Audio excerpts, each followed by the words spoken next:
बिस्मिल्लाहिर्रहमानिर्रहीम। अस्सलाम वालेकुम। आज मैं आपको बालों के बारे में बताऊंगी कि इनकी हिफाजत कैसे की जाए। सबसे पहले आपने ये करना है कि तेल जब आप लगाते हैं ना बालों को नहाने के लिए, आम रूटीन में भी लगा सकते हैं, अगर नहाने के लिए ख़ास लगाते हैं क्योंकि बाल ख़राब रुखे ना हो जाए, तो आपने करना ये है कि बालों को ना कंघी करनी है तेल लगाने के बाद नहाने से पहले। उससे ना सारी अड़कें वगैरह निकल जाएंगी तो बाल सही हो जाएंगे। अगर आप नहाने के फ़ौरन बाद अपने बालों को कंघी करते हैं ना, तो वो ना करें, उससे ना आपके बाल टूटते हैं।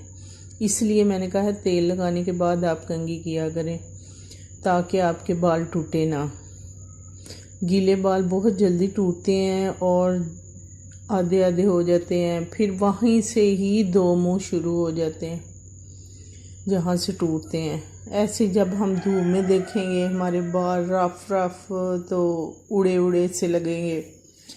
आप गीले बालों को कंघी हरगिज़ ना करें।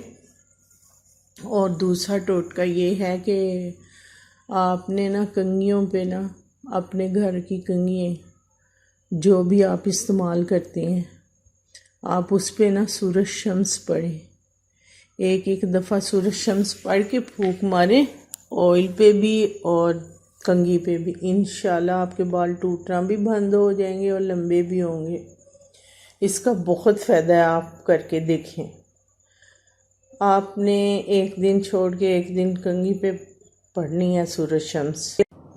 अब मैं आपको तादाद बताती हूँ कि 21 दफ़ा आपने तेल में पे पड़ के फूंक मारनी है और एक दफ़ा आपने कंघी पे पड़ के फूंक मारनी है।